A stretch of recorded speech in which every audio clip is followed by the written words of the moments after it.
पोषण देने के शरीर को क्या क्या माध्यम है? एक, सांस ले रहे हैं, पल पल अंदर जा रहा है शरीर के। दो, पानी अंदर जा रहा है शरीर के। और तीसरा, खाना। ये तीन स्रोत हैं जिससे आप इस बॉडी को इनपुट दे रहे हैं। जो कुछ उसको चाहिए इन्हीं तीनों में से चाहिए। हवा के ऊपर कितना कंट्रोल है? हेलो, बताते रहे, हवा के ऊपर कितना कंट्रोल है? कोई कंट्रोल। आप जैसी हवा में चाहे वैसी हवा में सांस ले सकते हैं? कुछ कुछ प्रबंध कर सकते हैं, हर समय संभव नहीं है। हम और आप खुशकिस्मत हैं, छोटे शहर में रहते हैं जहां हवा बड़े शहरों के कंपैरिजन में अच्छी है, कुछ हद तक बेहतर है। लेकिन जब मैंने पहली बार PM 2.5 मीटर खरीदा था हवा की क्वालिटी चेक करने का, तो मैं बहुत हैरान हो गया था चेक करके, क्योंकि तब तक हम बड़े शहरों का ही इंडेक्स देख रहे थे, एयर क्वालिटी इतनी खराब इतनी खराब इतनी खराब। और यहाँ आजमगढ़ में लेके आए और यहाँ मैंने चेक किया तो मैंने देखा यहाँ कुछ कम खराब नहीं है ना। वहाँ का एयर क्वालिटी इंडेक्स जो है बड़े शहरों का वो 150-200 भाग रहा था, तो यहाँ भी 100 के ऊपर ऊपर जा रहा था बार बार, जो कि 10 चाहिए। जो WHO का स्टैंडर्ड है वो PM 2.5 10 चाहिए, पर हम हिंदुस्तान में कहते हैं 50 तक चलता है, 100 तक फिर भी ओके है, उसके बियॉन्ड जाके। ऐसा क्यों कहते हैं? क्योंकि हमारे यहाँ दिल्ली जैसे शहरों का जो है ना, उस मीटर में 3 ही डिजिट होते हैं, तो सबसे खराब क्वालिटी क्या दिखा सकता है वो? 999। तो वो उसके ऊपर दिखा नहीं पाता, वो वहां पर इतना हो जाता है। आप सुनते हैं ना, जब वो दिवाली के आसपास पराली जला रहे हैं, ये कर रहे हैं, स्कूल बंद कर दो, पर्दा लगा के रखो, है ना, स्कूल छुट्टी कर देते हैं, वो उसके ऊपर जा रहा होता है। खतरनाक जगह होगी रहने के लिए।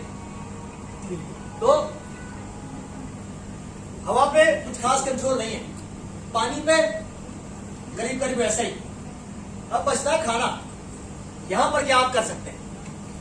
खाने में क्या किया जा सकता है, क्या संभाल सकते हैं? तो सबसे पहले ये समझ लें कि खाने में से क्या मांग रहा है शरीर। जो हमने आपसे कहा, आप कुछ भी खाइए, शरीर पोषण ढूंढ रहा है। वो पोषण क्या है? वो पोषण 7th 8th क्लास में पढ़ा देते हैं, है ना। अंग्रेजी में बोलते हैं फूड पिरामिड, मुझे नहीं मालूम हिंदी में क्या बोलते हैं। एक ऐसा ट्राइंगल बना होता है और इसके अंदर ऐसी ऐसी लाइन खींची होती है और इनके अंदर लिखा रहता है ना। यहाँ पानी लिखा होगा, ऑक्सीजन लिखा होगा, यहाँ कार्बोहाइड्रेट्स लिखा होगा, प्रोटीन लिखा होगा, फाइबर लिखा होगा, यहाँ पर विटामिन लिखा होगा, मिनरल्स लिखा होगा ना, फैट लिखा होगा, ऐसी चीजें लिखी होती हैं। 7-8 ही है ये सब कुछ मिलाकर के, ये 7-8 चीजें हैं कुल मिलाकर के, है ना। और बस इसी की शरीर को तलाश है। अगर आप ये उसको पर्याप्त मात्रा में और सही क्वालिटी का दे पाए तो आप करीब करीब अपने उद्देश्य में कामयाब हो जाए। ये सब चीजें कहां लगती हैं, क्या काम होता है उसका? ये जो शरीर हम जो कुछ भी खा रहे हैं उसको आपके इंटेस्टाइन में जाके जो डाइजेशन को पाचन की क्रिया कहते हैं, वो पाचन की क्रिया क्या है?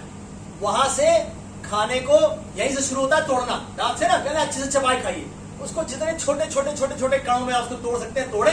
आगे बाकी शरीर ने बंदोबस्त कर रखा है, डाइजेस्टिव जूसेस होते हैं, है ना, सुनते हैं पेट में एसिड बनता है, वो इसीलिए बनता है कि उसको सबसे छोटे कण में तोड़ सके। उसी को डाइजेशन कहते हैं। जब इंटेस्टाइन में पहुंच करके इतने छोटे छोटे कण हो जाते हैं कि हर चीज अलग अलग हो जाती है, उसमें से जो उसके काम की चीजें हैं वो शरीर ले लेता है और बाकी शरीर से बाहर भेज देता है। ये सारी चीजें किसको चाहिए होती हैं और कैसे शरीर की व्यवस्था चलती है? हमारे शरीर की सबसे छोटी इकाई क्या है? सेल है, कोशिका। इस सेल से क्या बनता है? इस सेल से बनते हैं टिश्यूज, वो टिश्यू से बनते हैं ऑर्गन्स और उससे बनती है बॉडी। ऐसे ही तो है ना। सबसे छोटी इकाई है सेल, और वो सेल इकट्ठा होते हैं तो टिश्यूज बनाते हैं और बहुत सारे इकट्ठा होकर एक ऑर्गन बनाते हैं और सारे ऑर्गन इकट्ठा होकर बॉडी चलाते हैं। यही तो है। तो अगर इस सेल को सही रखना जान लिया हमने तो सही रख सकते हैं इसको। लोग जगे हैं। अगर सबसे छोटी इकाई को सही रख लिया तो शरीर सही रह सकता है ना। तो मोटी मोटी बात करते हैं, अगर मोटी बात समझ गई तो महीन बात अपने आप समझ में आ जाए, है ना। इस सेल को ही जरूरत है इन चीजों की, ये चीजें इस सेल को देनी होती है हमें। उस सेल को सही से चाहिए चलना है तो उसको ये न्यूट्रिशन चाहिए होता है। ये जो सेल है इसको चाहिए न्यूट्रिशन, और इस न्यूट्रिशन में दो हिस्सा होता है। एक को बोलते हैं मैक्रो न्यूट्रिशन जो ज्यादा चाहिए, एक को कहते हैं माइक्रो न्यूट्रिशन जो थोड़ा थोड़ा चाहिए, और ये सब हमको अपने खाने में से मिलेगा, राइट। जो ज्यादा चाहिए जैसे प्रोटीन है, फाइबर है, फैट है, थोड़ा ज्यादा चाहिए, और जो कम चाहिए विटामिन है, मिनरल्स है, बहुत जरा सा रोज चाहिए, लेकिन बहुत जरा सा, लेकिन रोज चाहिए। जो कुछ आप खाना पीना खा रहे हैं उसमें से शरीर को चाहिए रोज। कुछ विटामिन है, मिनरल्स है, वो इतना जरा सा चाहिए कि अगर रख दें तो आप आंख से देख भी नहीं पाओगे, माइक्रोग्राम में, लेकिन चाहिए रोज। वो ठीक वैसा ही है जैसे सब्जी इतनी बन रही है लेकिन नमक कितना चाहिए, थोड़ा सा, और नमक नहीं गया तो सत्यानाश हो जाएगा सब्जी का, कोई खाने को तैयार नहीं, सब छोड़ के उठ जाएंगे, कितना भी आपने बढ़िया से सारे मसाले डाले होंगे। ठीक ऐसे ही उनका रोल। और ये जो अस्पतालों में बढ़ती हुई भीड़ आप देख रहे हैं, ये इन्हीं कारणों से है। वो जो छोटी छोटी चीजें हैं वो रह जा रही हैं, तमाम कारण है जिनकी वजह से रह जा रहा है। आज जो उगाया जा रहा है, जो पैदावार हो रही है, वहीं से वो गायब हो जा रहा है। आपको उसी गेहूं में से ही विटामिन ए, बी वगैरह वगैरह चाहिए था, लेकिन उस मिट्टी से हम पिछले 40-50 साल से सिर्फ ले रहे हैं, उसको दे ही नहीं रहे, तो कब तक रहेगा उसमें। हीमोग्लोबिन डाउन हो गया, खून की कमी हो गई है, जांच हुई है, डॉक्टर साहब ने बताया कि है ना, ये आपको लिख दिया है सिरप टैबलेट, लेकिन आप हरी पत्तेदार सब्जियां खाएं, मौसम है पालक का, वो खाएं। बताते हैं कि नहीं? क्यों बताते हैं आपको दवा लिखने के बाद भी? क्योंकि वो जो पौधा बना के देगा ना, वही आपके लिए सर्वोत्तम है, that is the best. Iron बढ़ाने का और भी तरीका है। एक इतनी बड़ी लोहे की रॉड ले लें और दिन भर लॉलीपॉप की तरह से मुंह में लिए रहें, बढ़ जाएगा। हेलो, हंसने की बात नहीं है, बढ़ेगा। पहले के समय में था ना, लोहे की कढ़ाई, लोहे की करछी थी ना, आयरन बढ़ता था उससे। लेकिन जो बेस्ट फॉर्म है आयरन का, जो आपकी बॉडी एब्जॉर्ब कर पाएगी, इस्तेमाल कर पाएगी, वो है जो पौधे बना के दे रहे हैं। इसलिए वो कहते हैं लास्ट में कि हरे पत्तेदार सब्जियां खाएं। लेकिन दोस्त, ये पिछले सैकड़ों साल से सच था, लेकिन आज नहीं है। क्यों? क्योंकि ये सच था कि जो हरी पत्तेदार सब्जियां होती हैं वो जमीन से ज्यादा मात्रा में आयरन खींच पाती हैं, लेकिन वो हरी आयरन की वजह से होती है ऐसा नहीं है। वो हरी होती है क्लोरोफिल की वजह से। लेकिन हाँ, जमीन से वो ज्यादा मात्रा में आयरन खींच पाती हैं, प्रोवाइडेड उस जमीन में आयरन हो।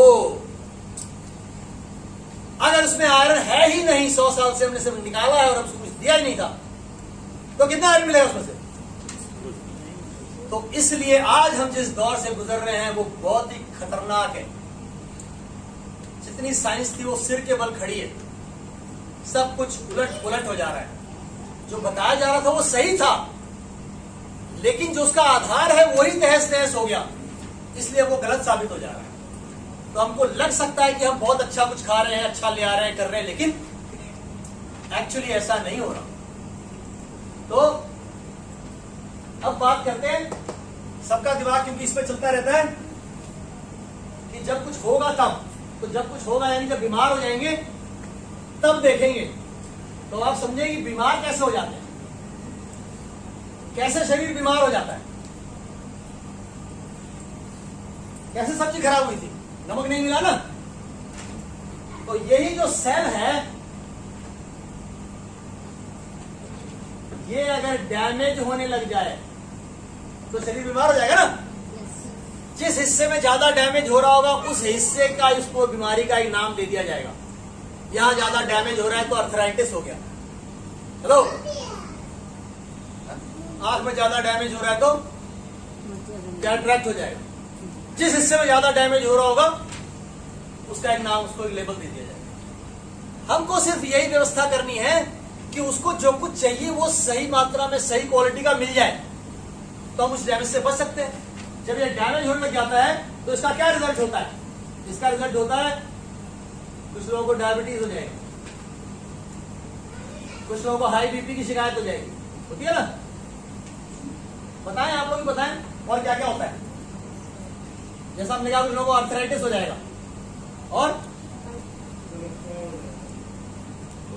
हार्ट डिजीज कह लें उसको, है ना?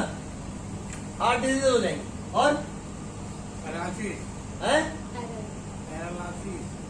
थायराइड बताया किसी ने, पैरालिसिस हो जाएगा, कैंसर हो जाएगा और बहुत सारे अस्थमा हो जाएगा,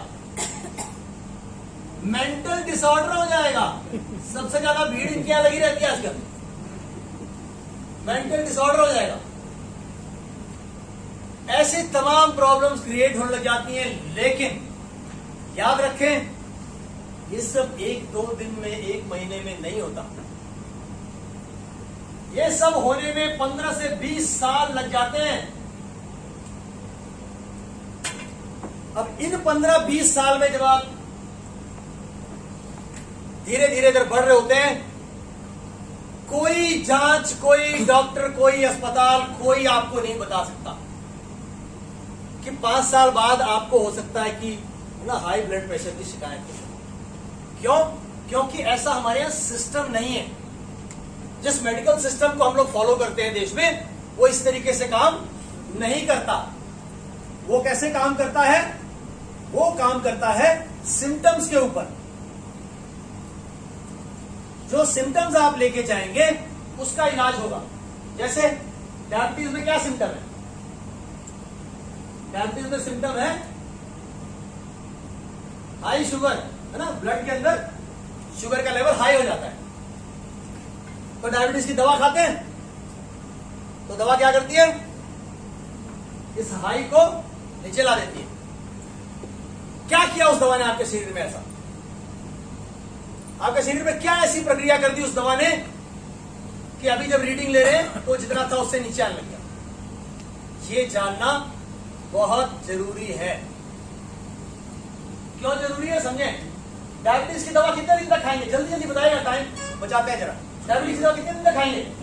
हमेशा हाई ब्लड प्रेशर की, हमेशा आर्थराइटिस की, हमेशा हार्ट डिजीज की, हमेशा थायराइड की, हमेशा पता नहीं क्या क्या लिखा था मैंने यहाँ पर, कैंसर की, हमेशा मेंटल डिसऑर्डर की, हमेशा। कौन सा इलाज है भाई ये? कौन सा इलाज है ये?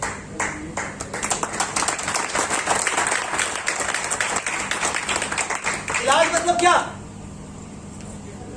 इलाज मतलब 1 हफ्ते, 1 महीने, 1 साल जो प्रक्रिया हम इलाज के नाम पर कर रहे हैं वो करें तो उस चीज से मुक्ति मिल जाए तो इलाज है।